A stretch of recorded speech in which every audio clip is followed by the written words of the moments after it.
October 7 ആക്രമണത്തിൽ ബന്ദിയാക്കപ്പെട്ട Israeli സൈനികന്റെ video Hamas പുറത്തുവിട്ടിട്ടുണ്ട്. ഹമാസിനെതിരെ തുടരാക്രമണം നടന്നാൽ ബന്ദികളുടെ ജീവന് ഭീഷണിയാകുമെന്ന് സൈനികനായ മാറ്റൻ ആംഗ്രിസ്റ്റ് സന്ദേശത്തിൽ പറയുകയാണ്. ഹമാസിന്റെ കസ്റ്റഡിയിൽ കഴിയുന്ന ബന്ദികളിൽ 30-ൽ താഴെ പേർ മാത്രമാണ് ജീവിച്ചിരിക്കുന്നതെന്നുള്ള സൂചന കൂടി വരുന്നുണ്ട്. എന്തായാലും ഇന്റർനാഷണൽ ഡെസ്കിൽ നിന്ന് ഈ വാർത്തയുമായി നമ്മളോടൊപ്പം ചേർന്നത് ഐസൻ ജോസ് തന്നെയാണ്. ഐസൻ, വലിയ ആശങ്ക ജനിപ്പിക്കുന്ന ഒരു വീഡിയോ സന്ദേശം, അതും സൈനികന്റെ. തീർച്ചയായും ഈ ഹമാസിൻ്റെ ഒരു പ്രത്യേക രീതിയിലുള്ളൊരു പ്രതികരണങ്ങളാണ് ഈ അടുത്ത ദിവസങ്ങളിലെല്ലാം തന്നെ ഉണ്ടായിക്കൊണ്ടിരിക്കുന്നത്. നമുക്കറിയാവുന്നതാണ് 2-3 മാസമായി ഹമാസ് ഇത്തരത്തിൽ പല വീഡിയോ, ഈ ഹോസ്റ്റേജസ് വീഡിയോ ഒരു നേട്ടം, ഒരു ലക്ഷ്യമായി കണക്കാക്കുന്നതെന്ന് വളരെ കൃത്യമായി മനസ്സിലാക്കാൻ സാധിക്കുന്നുണ്ട്. നമുക്കറിയാവുന്നതാണ് കഴിഞ്ഞ തവണ ഈ വെടിനിർത്തലിൻ്റെ അവസാന ദിവസം വെടിനിർത്തൽ 2ാം ഘട്ടത്തിലേക്ക് കടക്കേണ്ടതുണ്ട് എന്ന കൃത്യമായൊരു നിലപാട് ഹമാസ് അറിയിക്കുകയും അതിനുള്ള നീക്കങ്ങൾ നടത്തണമെന്ന് പറയുകയും ചെയ്തപ്പോൾ ഇസ്രായേൽ അതിനെ എതിർക്കുകയും 1ാം ഘട്ട വെടിനിർത്തൽ നീട്ടിവെക്കുന്ന രീതിയിലേക്കാണ് കാര്യങ്ങൾ കൊണ്ടുപോയത്. 2ാം ഘട്ട വെടിനിർത്തലിൻ്റെ ഭാഗമായുള്ള സൈനിക പിന്മാറ്റം ഉൾപ്പെടെയുള്ള വിഷയങ്ങളിൽ ഒരു അന്തിമ തീരുമാനമെടുക്കുന്നത് സംബന്ധിച്ചുള്ള ആ ഒരു ഇടപെടൽ നടത്തേണ്ടതില്ല, അതിനുള്ള സാഹചര്യം ഇപ്പോൾ ഇല്ല എന്ന നിലപാടാണ് ഇസ്രായേലിൻ്റെ ഭാഗത്തു നിന്നുണ്ടായത്. സ്വാഭാവികമായും ആ ഒരു പശ്ചാത്തലത്തിലാണ് ഇപ്പോൾ അവരുടെ കൈവശമുള്ള ബന്ദികളുടെ, നേരത്തെ നമുക്ക് സൂചിപ്പിച്ചിരുന്നതുപോലെ ഒക്ടോബർ 7-ന് പിടിയിലായ സാധാരണക്കാരായ ബന്ദികളെ മുഴുവൻ വിട്ടയച്ചു. ഇപ്പോൾ പട്ടാളക്കാരനും അതുപോലെ ഉണ്ടായിരുന്ന നേരത്തെ പല സൈനിക സംവിധാനങ്ങളും അനുബന്ധ ഗവൺമെൻറ് സംവിധാനങ്ങളിലുമുള്ളവരെ നിരവധി പേരെ ഹമാസ് ഇത്തരത്തിൽ തട്ടിക്കൊണ്ടുപോയിട്ടുണ്ട്. 2014 മുതൽ അത്തരത്തിലുള്ളവരുണ്ട്.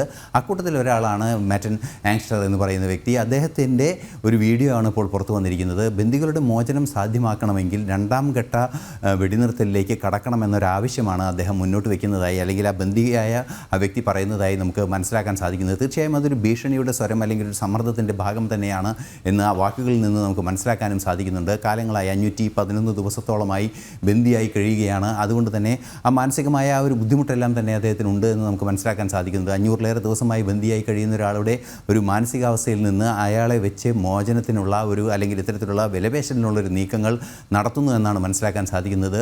ഈ സൈനികൻ പറയുന്നത് 2ാം ഘട്ട വെടിനിർത്തലിലേക്ക് കടക്കുകയല്ലാതെ മോചനം സാധ്യമാകില്ല എന്നാണ്. അത് ഹമാസ് പറയുന്നത് കുറേ കൂടി നിർബന്ധപൂർവ്വം ഇത്തരത്തിലുള്ള ബന്ദികളെ കൊണ്ട് പറയിപ്പിക്കുന്നു എന്നാണ് ഇതിൽ നിന്നും മനസ്സിലാക്കാൻ സാധിക്കുന്നത്. ഇതിനെതിരെ എങ്ങനെയാണ് നീക്കങ്ങൾ നടത്തുക, അല്ലെങ്കിൽ സർക്കാരിൻ്റെ ഭാഗത്തു നിന്നും ഇസ്രായേൽ സൈന്യത്തിൻ്റെ ഭാഗത്തു നിന്നും ഏത് രീതിയിലാണ് നടപടികൾ ഉണ്ടാവുക എന്നത് സംബന്ധിച്ചുള്ള വിശദീകരണങ്ങളൊന്നും തന്നെ ഇപ്പോൾ ലഭ്യമായിട്ടില്ല. എങ്കിലും ഇതൊരു ഗൗരവമേറിയ വിഷയമായി തന്നെ നിലനിൽക്കുന്നു എന്നതൊരു യാഥാർത്ഥ്യം തന്നെയാണ്. അതുകൊണ്ട് തന്നെയാണ് ഈ വിഷയത്തിൽ കൂടുതൽ ചർച്ചകൾ വേണമെന്നൊരാവശ്യത്തിലേക്ക് ചില സൂചനകളെല്ലാം തന്നെ പുറത്തു വരികയും ചെയ്യുന്നത്. ഈ വീഡിയോ ഇത്തരത്തിലൊരു 3ാമത്തെ വീഡിയോ ആണ്. അപ്പം നേരത്തെ സിവിലിയൻസിൻ്റെ വീഡിയോ ആയിരുന്നെങ്കിൽ ഇപ്പോൾ അവിടെ കസ്റ്റഡിയിലുള്ളവരുടെ വീഡിയോ ആണ് പുറത്തുവിടുന്നത്. ഇത്തരത്തിൽ വീഡിയോകൾ പുറത്തുവിട്ട് ഇസ്രായേലിൽ അവരുടെ ബന്ധുക്കളുടെ ആ ഒരു മാനസികമായ സമ്മർദ്ദത്തിലാക്കി അത് വലിയ ബുദ്ധിമുട്ടുകൾ ഉണ്ടാക്കുന്ന ഒരു സാഹചര്യത്തിലേക്ക് കൊണ്ടുപോകുക എന്ന ഒരു ഭീഷണിയുടെ നയം ഇപ്പോൾ ഹമാസ് അനുവർത്തിക്കുന്നു, അത് വീണ്ടും ആവർത്തിക്കുന്നു എന്നതാണ്. ഇത് ഒരു പക്ഷേ വെടിനിർത്തലിനെ പ്രതികൂലമായി ബാധിക്കാനുള്ള സാധ്യതയിലേക്ക് തന്നെയാണ് വിരൽ ചൂണ്ടുന്നത്. ഐസൻ, അതോടൊപ്പം തന്നെ ഈ ഹമാസിന് ഡൊണാൾഡ് ട്രംപ് അടക്കമുള്ളവർ അന്ത്യശാസനം നൽകിയിട്ടുണ്ട്. അതിൽ ഏറ്റവും പ്രധാനം ഒരു വിഷയം ഇപ്പം ഞാൻ പറഞ്ഞതുപോലെ തന്നെ ട്രംപിൻ്റെ അന്ത്യശാസനം തന്നെയായിരിക്കും. എന്നിട്ട് പോലും നിലപാടുകളിൽ നിന്ന് മാറ്റമില്ല എന്നതാണോ? അവിടെ സമാധാനം പുലരാൻ ഹമാസിൻ്റെ ഭാഗത്ത് നിന്നുള്ള ഒരു നീക്കവും നടക്കുന്നില്ല എന്ന് വേണോ കരുതാൻ? തീർച്ചയായും ഹമാസിനോട് ഈ കഴിഞ്ഞ 2 ദിവസം മുമ്പാണ് ട്രംപിൻ്റെ ഭാഗത്തു നിന്ന് ശക്തമായൊരു നിലപാടുണ്ടായത്. ബന്ദികളുടെ മോചനം സാധ്യമായില്ലെങ്കിൽ നരകത്തിലേക്ക് പോകാൻ തയ്യാറാകുക എന്ന രൂക്ഷമായ ഭാഷയാണ് അദ്ദേഹം ഉപയോഗിക്കുകയും ചെയ്തത്. അത് അദ്ദേഹം തൻ്റെ സമൂഹ മാധ്യമത്തിൽ കുറിക്കുകയും ചെയ്തു. കൃത്യമായി തന്നെ അത് പറയാനുള്ളൊരു നീക്കം ട്രംപിൻ്റെ ഭാഗത്തു നിന്നുണ്ടായിരുന്നു. നമുക്കറിയാവുന്നതാണ് ജനുവരി 19-ന് ആദ്യ ഘട്ട വെടിനിർത്തലിലേക്ക് എത്തുന്നതിന് വഴിവെച്ചത് തന്നെ ട്രംപിൻ്റെ ഒരു ഇടപെടലാണ്.